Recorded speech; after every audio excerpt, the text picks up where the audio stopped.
మోకాళ్లలో గుజ్జును పెంచి నొప్పిని తగ్గించి సర్జరీని దూరం చేసే ఫ్రీడమ్ వాక్.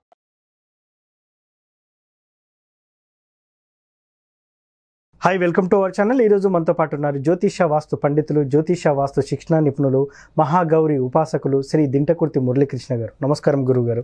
నమస్తే. హరి ఓం శివం. సార్, ఈ 18వ తేదీన స్కంద షష్ఠి ఉందంటున్నారు.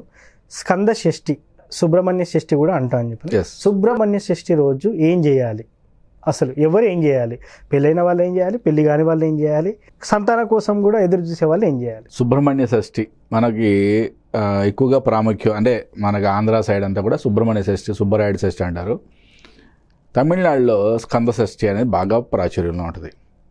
ఇది మార్గశిర శుక్ల షష్ఠి నాడు ఈ యొక్క సుబ్రహ్మణ్య షష్ఠి అనేది వేడుకగా జరుపుకోవడం జరుగుతుంది. మనకి బాగా అంటే ప్రాముఖ్యంగా అంటే తమిళనాడులో ఉన్న మొత్తం 6 క్షేత్రాలు, సుబ్రహ్మణ్యం యొక్క 6 క్షేత్రాలు ఇంపార్టెంట్గా. మనకి ఆంధ్రాలోకి వచ్చేప్పటికి మోపిదేవిలో ఉన్న సుబ్రహ్మణ్యేశ్వర స్వామి దగ్గర, నెక్స్ట్ మనకి హైదరాబాద్లో ఉన్న స్కందగిరిలో, ఇక్కడ ఈ 2 చోట్ల కూడా చాలా చాలా అద్భుతంగా స్వామివారి యొక్క ఆరాధన మహోత్సవాలు జరుగుతాయి అన్నమాట. అసలు సుబ్రహ్మణ్యేశ్వర స్వామి అనేది ఆయన స్కందుడు, ఆయన నాగులకి అధిపతి కదా. అంటే రాహు జన్మజాతకంలో మనకి రాహుకేతుకులకు సంబంధించిన దోషాలు ఏమైనా ఉన్నా, కుజదోషం ఉన్నా, మ్యారేజెస్లో చాలా ప్రాబ్లమ్స్ ఉన్నా, చాలామంది అంటే వివాహం ఈ మధ్య కాలంలో అంటే అది వేరే వేరే ఆస్పెక్ట్స్ వల్ల అనుకుందాం, దేనివల్ల అయినా కానీ, అంటే ఇప్పుడు మారుతున్న కాలాన్ని బట్టి కూడా జనాల యొక్క వాళ్ళ యొక్క కోరికలు మారిపోయి, వాళ్ళ యొక్క టార్గెట్స్ మారిపోయి, కానీ ఏజ్ లిమిట్ అనేది దాటిపోతుంది. మ్యారేజ్ ఏజ్ అనేది, మినిమం ఏజ్ అనేది చాలా ఎక్కువైపోతుంది.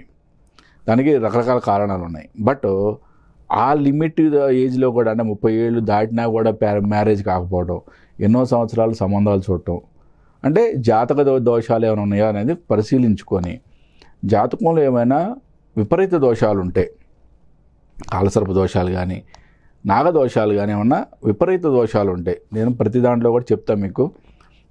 చిన్న చిన్న దోషాలకి భయపడద్దు. రియల్గా పెద్ద పెద్ద దోషాలు ఉన్నాయా, ఓకే, దానికి సంబంధించిన పరిహారాలు మీరు స్వయంగా చేసుకోండి. అలాగే ఈ యొక్క సుబ్రహ్మణ్య షష్ఠి అనే యొక్క ఈ అద్భుతమైన పర్వదినాన్ని మీ యొక్క జాతకంలో ఉన్న నాగదోషాలు పరిసమాప్తి కావడానికి ఉపయోగించుకోండి. ఓకే, ఎవరికైతే ఎన్నో సంవత్సరాల నుంచి పెళ్లి సంబంధాలు చూస్తున్నారో కానీ మ్యారేజ్ కుదరట్లేదు, లేదా మ్యారేజ్ అయ్యి 6-7 ఇయర్స్ అయిపోయింది, 10 ఇయర్స్ అయిపోయింది, సరైన సంతానం సత్సంతానం కలగట్లేదు అని అనుకున్న వాళ్ళు, మనకి దగ్గరలో ఉన్న అంటే మోపిదేవిలో ఉన్న సుబ్రహ్మణ్యేశ్వర స్వామి టెంపుల్ కానీ, హైదరాబాద్లో ఉన్న స్కందగిరి టెంపుల్ కానీ, ఇంకా ఏదైనా ప్రాముఖ్యంగా ఉన్న మీకు తెలిసిన సుబ్రహ్మణ్య క్షేత్రాల్లో వెళ్ళి సుబ్రహ్మణ్య షష్ఠి నాడు స్వామివారి యొక్క కళ్యాణం జరిపించడం అనేది చాలా అద్భుతమైన పరిహారంగా చెప్పబడింది. ఇది మామూలు పరిహారం కాదు, చాలా అద్భుతమైన పరిహారం అన్నమాట. అంటే అసలు స్వామి మరి సుబ్రహ్మణ్య షష్ఠి అంటే అసలు ఇది ఎందుకు వచ్చింది ఈ పురాణాల్లో, దేనికి అసలు దీని యొక్క ప్రాముఖ్యత ఏంటి, ఎందుకు ఇంత ఘనంగా చెప్పుకుంటాం? స్వామి ఒక అసురుణ్ణి చంపాడు ఈరోజు, ఓకే. కాబట్టి ఏంటంటే మహాసురుణ్ణి చంపాడు ఆయన వధించినప్పుడు మనం ఎలాగైతే దీపావళి పర్వదినం ఎలా చేసుకుంటామో, అలాగే ఎవరైతే స్కందుని ప్రార్థిస్తారో, స్కందుని పూజిస్తారో, స్కందుని ఫాలో అవుతారో, వాళ్ళందరూ కూడా ఈ సుబ్రహ్మణ్య షష్ఠిని పెద్ద వేడుకగా చేసుకుంటారు. మనకి 6 సుబ్రహ్మణ్య క్షేత్రాల్లో, తమిళనాడులో ఉన్న 6 సుబ్రహ్మణ్య క్షేత్రాల్లో ఈ షష్ఠి, ఈ పండుగ జరిగే విధానం చూస్తే మనకి ఎంత కన్నుల పండుగగా ఉంటుందంటే, ఎటువంటి జాతక దోషాలు అంటే వివాహానికి సంబంధించి కానీ, సంతానానికి సంబంధించి ఎటువంటి జాతక దోషాలు, నాగదోషాలు ఎటువంటి ఉన్నా కానీ ఈ సుబ్రహ్మణ్య షష్ఠిని ఉపయోగించుకోండి. మరీ చెప్తున్నాను, ఓకే.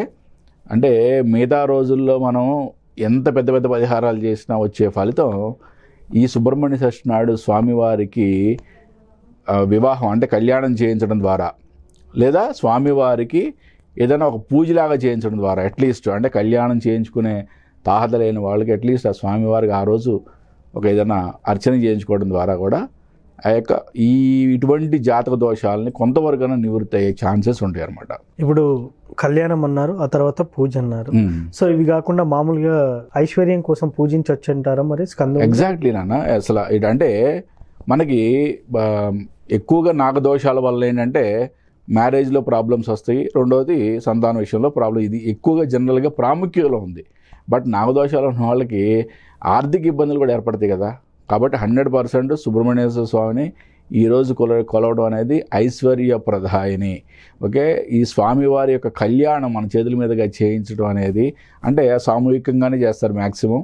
అంటే ఒకే టెంపుల్లో ఒకరితో చేయించరు కాబట్టి ఇది పర్వదినాల్లో సామూహికంగానే చేస్తారు. బట్ ఆ రోజు మన కన్ను అంటే డబ్బులు కట్టలేని వాళ్ళు అట్లీస్ట్ వెళ్ళి చూడండి.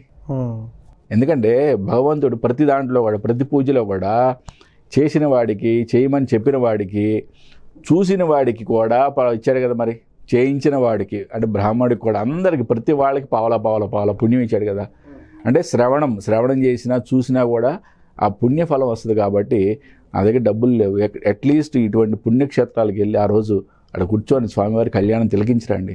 చాలా అద్భుతమైన ఫలితాలు. కళ్యాణం చేసిన ఎన్ని రోజులకు వివాహం అవుతుందంటారు? జనరల్గా ఏంటంటే శాస్త్రం చెప్పేది ఏంటంటే ఒక మండలం రోజుల్లో మంచి అద్భుతమైన రిజల్ట్స్ వస్తాయని చెప్పి చెప్తుందనమాట. అంటే 48 రోజుల్లో ఒక అద్భుతమైన మంచి రిజల్ట్స్ వస్తాయని చెప్పి శాస్త్రం చెప్తుంది మనకి. కళ్యాణం చేసిన 48 రోజుల్లో ఖచ్చితంగా. సో కొంతమంది చేస్తారు, సైలెంట్గా ఉంటారు. మనం వెతుకుతుంటేనే మ్యాచ్ ఓకే అయ్యే ఛాన్స్ అంటారు. యాదృచ్ఛికంగా అది జరగదు అంటారు. ఇది ఎంతవరకు నిజం అంటారు? అంటే ఏంటంటే ఇప్పుడు మనకి అంటే జాతక దోషాలు ఎటువంటివి ఉన్నా కూడా ఎప్పుడు కూడా అల్టిమేట్, ఎప్పుడు కూడా నేను చెప్పేది ఎప్పుడు కూడా ఏ వీడియోలో చూసి ఏ వీడియో అయినా చెక్ చేయండి మీరు, అల్టిమేట్ భగవంతుడే. ఓకే, మనకి ఎటువంటి జాతక దోషాలు ఉన్నా మనం భగవంతుడి పాదాలు పట్టుకుంటే వాటిల్ని సవరించే ఛాన్సెస్ ఓన్లీ భగవంతుడు మాత్రమే ఇవ్వగలవు. అంటే చాలా సామెతలు కూడా ఉన్నాయి కదా, కాలుతో పోయేది గోటుతో పోగొడతాడు భగవంతుడు.